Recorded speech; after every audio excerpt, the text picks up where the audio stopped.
tambah 12 rakaat lagi. Siapa yang menyaksikan? Di kamar itu cuma Nabi sama istrinya. Jadi Nabi melengkapkan 12 rakaat itu di dalam kamarnya Nabi.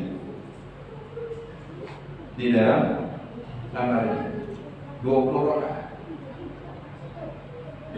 Dan ini nggak pernah terjadi sampai Nabi wafat, nggak ada lagi yang sholat berjamaah. Di pemerintahan Sayyidina Abu Bakar As-Siddiq 2 tahun 3 bulan, sahabat nggak ada yang sholat berjamaah. Ada pun yang sholat berjamaah itu ada yang cuma 2 orang, 3 orang, masing-masing. Wafat Sayyidina Abu Bakar begitulah sejarahnya sholat tarawih. Tahun pertama, tahun kedua pemerintahan Sayyidina Umar bin Khattab masih sama. Beberapa tahun kemudian beliau berpikir, kenapa kita harus sholatnya bisa-bisa nih mencar-mencar di malam bulan Ramadan. Beliau ada keinginan untuk sholat tarawih itu dibuat sholat bersama aja, sholat berjamaah.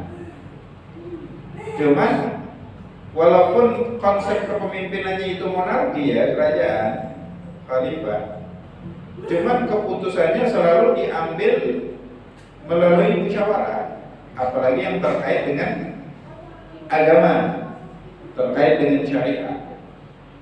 Karena itulah yang diajarkan oleh Nabi kepada para sahabat yang merupakan notabene muridnya Nabi. Ajaran didikan Nabi itu mereka terapkan, termasuk Sayyidina Umar bin Khattab panggil para pengusaha syahadat. Begini, ini makna ya daripada pertemuan itu. Beliau itu, kita lihat di bulan Ramadan di malam harinya, kaum muslimin bersemangat untuk sholat. Cuman kenapa mereka sholat sendiri-sendiri atau hanya ada beberapa kelompok? Kenapa tidak kita satukan aja? Terjadi di sana diskusi. Kata Sayyidina Umar bin Khattab, kalau memang masalahnya di zaman Nabi tidak satukan, ada hal yang Nabi khawatirkan pada saat itu. Nabi khawatirkan kalau Nabi mudawamakan sholat ini akan diwajibkan pula oleh Allah, itu kekhawatirannya Nabi. Karena ketika Nabi masih hidup, syariat itu masih terus berlaku. Bisa awalnya sunnah, ujungnya menjadi wajib. Awalnya wajib diubah menjadi sunnah. Tahajud itu awal diturunkan, itu sholat pertama kali yang diwajibkan untuk Nabi dan untuk umatnya Nabi. Setelah diturunkan kewajiban sholat 5 waktu, kewajibannya itu dihapuskan untuk umatnya Nabi, cuma tetap berlanjut untuk Nabi. Nah ini Nabi mengkhawatirkan juga. Kata Sayyidina Umar bin Khattab, kekhawatirannya Nabi itu tidak berlanjut di zaman kita. Setelah Nabi wafat, istaqarrat syariat. Syariat sudah mustaqir, nggak bakal bisa diubah lagi. Yang sunnah tetap sunnah, yang wajib akan menjadi wajib. Jadi kekhawatirannya Nabi itu tidak akan bisa berlanjut di zaman kita. Sholat ini akan menjadi sunnah sampai hari kiamat. Kenapa kita tidak himpun aja? Kalau berjamaah sudah dipraktekkan oleh Nabi dan para sahabat walaupun hanya 3 malam. Maka kata di zaman Sayyidina Umar bin Khattab, akhirnya dihimpunlah.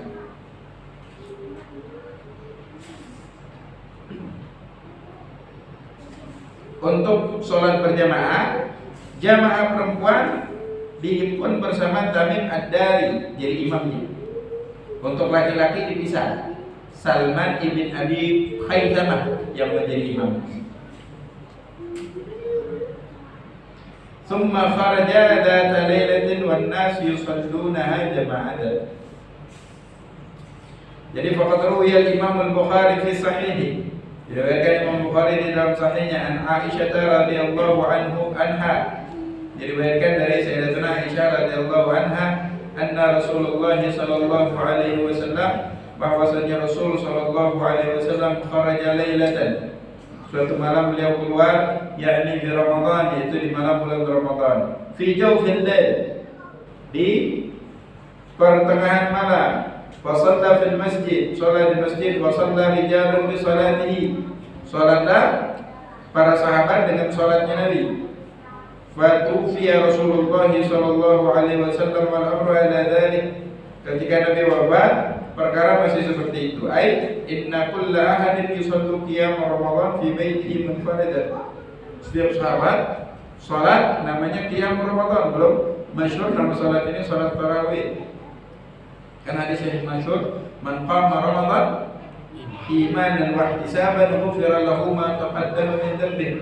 Barang siapa yang berdiri di malam-malam bulan Ramadan, berdiri di sini ulama tafsirkan maknanya adalah berdiri untuk melaksanakan sholat tarawih di Ramadan. Ini namanya Ramadan.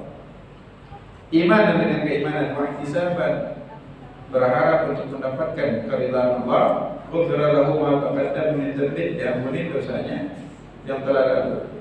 Mereka sholat sendiri-sendiri di rumahnya. Semakan al-amru ala dzalik. Perkara masih terlalu berlanjut jenisnya seperti itu. Ayat fi khilafati Abi Bakar.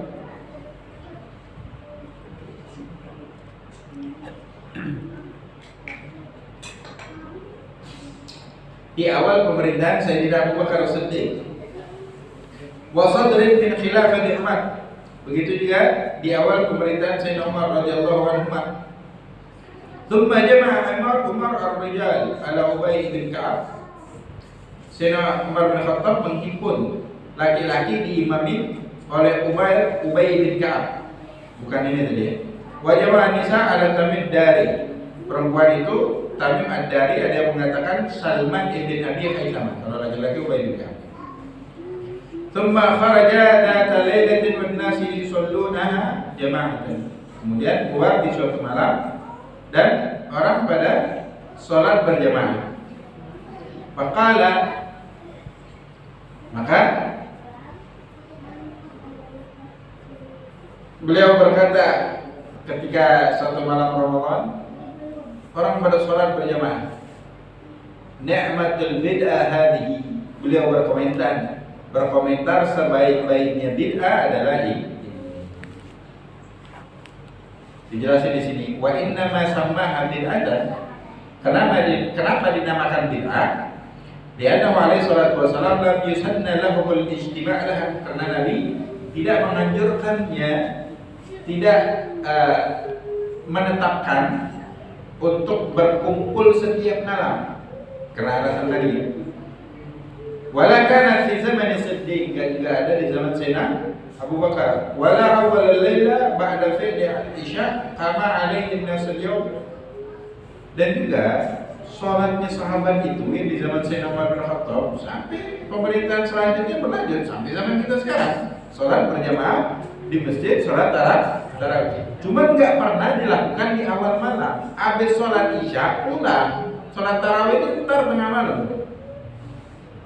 Wala kulla lailatin aidan wala hadzal adad al-ma'lum.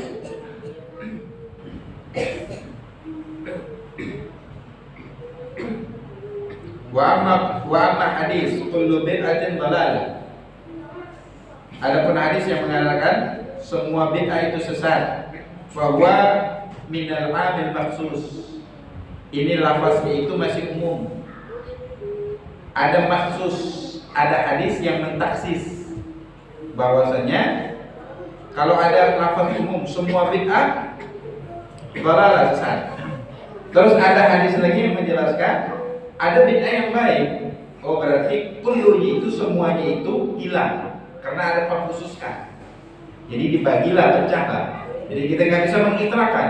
Umumnya lafaz hadis ini ketika dikhususkan di hadis yang baik, maka umumnya itu tidak bisa dipertahankan lagi.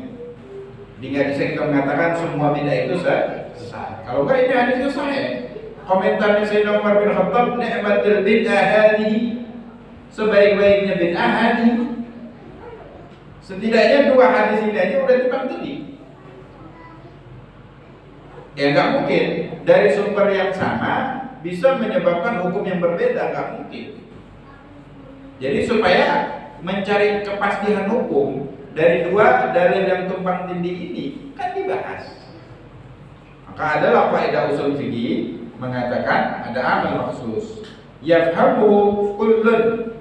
Hal ini, perkara ini akan dipahami oleh setiap man, bagi orang indahu yang mempunyai aqalli ilman bi ilmi usul, sedikit aja minimal ada pemahaman tentang ilmu usul fikih. Gampang memahami ini.